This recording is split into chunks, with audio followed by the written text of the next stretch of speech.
Welcome to science পাওয়ার। আজকের আমাদের ক্লাসে থাকছে নবম শ্রেণীর যে জীবন বিজ্ঞানের সালোক সংশ্লেষ, খনিজ পুষ্টি, বাষ্পমোচন, জল, খনিজ পদার্থ, খাদ্য ও গ্যাসের পরিবহন, এই যে চ্যাপ্টারটা ভীষণই বড়, তো তাই আমরা পার্টে পার্টে কোশ্চেন নিচ্ছি। তো প্রথম যে কোশ্চেনটা রয়েছে, সালোক সংশ্লেষে সব থেকে কোন বর্ণালী বেশি শোষিত হয়? অপশান এ রয়েছে সবুজ, অপশান বি রয়েছে হলদে, অপশান সি নীল এবং অপশান ডি লাল। তো রাইট অপশান হয়ে যাবে এখানে অপশান ডি লাল। সেকেন্ড যে কোশ্চেনটা রয়েছে, কোন মৌলটি ক্লোরোফিল অণু গঠনের জন্য প্রয়োজন হয়? অপশান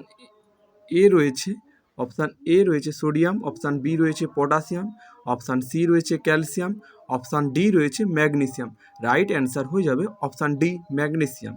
থার্ড যে কোশ্চেনটা রয়েছে, সূর্যালোকের উপস্থিতিতে জল অণুর বিশ্লেষণকে বলা হয়?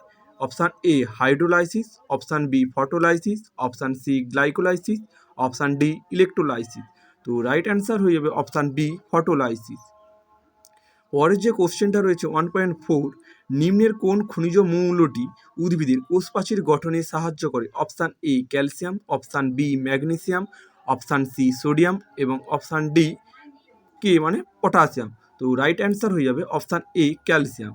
নিম্নের কোনটি একটি minor element? Option A nitrogen, option B phosphorus, option C potassium, option D molybdenum. তো রাইট অ্যান্সার হয়ে যাবে অপশান ডি মলিবডিনাম। সিক্স যে কোশ্চেনটা রয়েছে, উদ্ভিদের রসফিতে চাপ নিয়ন্ত্রণ করে কে? Option A sodium, option B potassium, option C calcium, option D magnesium. Right answer হয়ে যাবে অপশান এ সোডিয়াম। 1.7 দাগের যে কোশ্চেনটা রয়েছে, বাষ্পমোচন একটি কী প্রক্রিয়া? তো রাইট অ্যান্সার হয়ে অপশান সি শরীরবৃত্তীয় প্রক্রিয়া। 1.8, পত্ররন্ধ্র রক্ষী কোষে রসফিতি চাপ নিয়ন্ত্রণ করতে সাহায্য করে কে? রাইট অ্যান্সার হবে অপশান সি পটাশিয়াম। 1.9, নিম্ন থেকে উচ্চ ঘনত্বের অণুগুলির পরিবহন ঘটে কোন প্রকার? অপশান এ হয়ে যাবে রাইট অ্যান্সার সক্রিয় পরিবহন। 1.10, সালোক সংশ্লেষ প্রক্রিয়ায় উৎপন্ন উপজাত অক্সিজেনের উৎস হলো? অপশান এ হবে রাইট অ্যান্সার H2। চলে যাচ্ছি আমরা পার্ট বি দাগের যে 20টা এসএকিউ দেওয়া রয়েছে। তো প্রথম কোশ্চেনটা রয়েছে, সালোক সংশ্লেষ প্রক্রিয়ায় কোন কোন কোষীয় অঙ্গাণুতে হয়? তো রাইট অ্যান্সার হবে ক্লোরোপ্লাস্ট। অপশান মানে 2 দাগে যে কোশ্চেনটা রয়েছে, এনার্জি কারেন্সি কাকে বলা হয়? না এটিপিকে বলা হয়। থার্ড কোশ্চেনটা, এনএডিপি সালোক সংশ্লেষের কোন দশায় উৎপন্ন হয়? রাইট অ্যান্সার হবে আলোক দশায়। 2.4, কোন খনিজ মৌল কোষ পর্দার গঠন ও ভেদ্যতা নিয়ন্ত্রণ করে? অ্যান্সার হবে ক্যালসিয়াম। 2.5, কোন প্রকার বাষ্পমোচন দ্বারা উদ্ভিদ 90% ভাগ জল বাষ্পাকারে নির্গত করে? অ্যান্সার হবে পত্ররন্ধ্রীয় বাষ্পমোচন। 2.6, কোন কোষ দ্বারা পত্ররন্ধ্র বেষ্টিত থাকে? রাইট অ্যান্সার হবে রক্ষী কোষ। 2.7, কোন প্রক্রিয়ায় উদ্ভিদ মাটি থেকে জল শোষণ করে? অ্যান্সার হবে অন্ত অভিস্রবণ প্রক্রিয়া।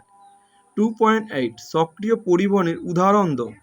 সক্রিয় পরিবহনের উদাহরণ হবে সোডিয়াম পটাশিয়াম এটিপিএইচ পাম্প। 2.9, সালোক সংশ্লেষের অন্ধকার দশাটি কোথায় সংঘটিত হয়? অ্যান্সার হবে ক্লোরোপ্লাস্টের স্ট্রোমায়। চলে যাচ্ছি আমরা নেক্সট পেজে। প্রথম যে কোশ্চেনটা রয়েছে, এনএডিপির পুরো নাম কি? তো এনএডিপির পুরো নাম হবে nicotinamide adenine die nucleotide phosphate. 2.11, সত্য না মিথ্যা জানতে চেয়েছে। শিবনলের মাধ্যমে রসের উৎসোধ ঘটে? আমরা জানি রসের উৎসোধ ঘটে জাইলেম বাহিকার মধ্য দিয়ে। আর জাইলেমের 4টা উপাদান রয়েছে, ট্রাকিড, ট্রাকিয়া, জাইলেম পেরেনকাইমা ও জাইলেম তন্তু। এবং ফ্লোয়েম যে কলাটা রয়েছে সেটা হচ্ছে সেখান দিয়ে পাতায় উৎপন্ন খাদ্য সমগ্র দেহে ছড়িয়ে পড়ে। তাই শিবনল যেহেতু ফ্লোয়েম, তাই ফ্লোয়েম হচ্ছে রস পরিবহন করেনি, তাই হবে মিথ্যা। পাতার বর্ণ বিবর্ণ হয়ে যাওয়ার রোগকে কি বলা হয়? অ্যান্সার হবে ক্লোরোসিস। ক্লোরোফিল সূর্যালোকের কোন কণা শোষণ করে? অ্যান্সার হবে ফোটন কণা। 2.14, একটি ব্যাকটেরিয়ার উদাহরণ দাও যেখানে সালোক সংশ্লেষ হয়। অ্যান্সার হবে ইউগ্লিনা। 2.15, কোন বিজ্ঞানী সালোক সংশ্লেষের অন্ধকার দশার যে বিক্রিয়াটি সেটি পর্যবেক্ষণ করে? অ্যান্সার হবে ব্ল্যাকম্যান। 2.16, একটি গাছের উদাহরণ দাও যার মূলে সালোক সংশ্লেষ ঘটে। অ্যান্সার হবে গুলঞ্চ। 2.17, সালোক সংশ্লেষের স্থান কোথায়? সালোক সংশ্লেষ সংঘটিত হয় ক্লোরোপ্লাস্টে, অ্যান্সার হবে ক্লোরোপ্লাস্ট। 2.18 সালোক সংশ্লেষের অন্ধকার দশায় কোনটি কাঁচামাল হিসাবে ব্যবহৃত হয়, অ্যান্সার হবে কার্বন ডাই অক্সাইড। 2.9 একটা সত্য মিথ্যা জানতে চেয়েছে, সক্রিয় পরিবহনে এটিপি এর প্রয়োজন হয়, হ্যাঁ সক্রিয় পরিবহনে এটিপির প্রয়োজন হয়, তো এটা ট্রু স্টেটমেন্ট হবে অর্থাৎ সত্য। 2.20 জল শোষণের ফলে মূলের কটেক্স কোষে রসপ্রীতিজনিত চাপকে কি বলে, অ্যান্সার হবে মূলজ চাপ। পার্টে স্থির যে লং কোশ্চেনগুলো রয়েছে, জাস্ট কোশ্চেনগুলো বলে দিচ্ছি, 5 নাম্বার করে তিনটা দেওয়া আছে 5 নাম্বার করে।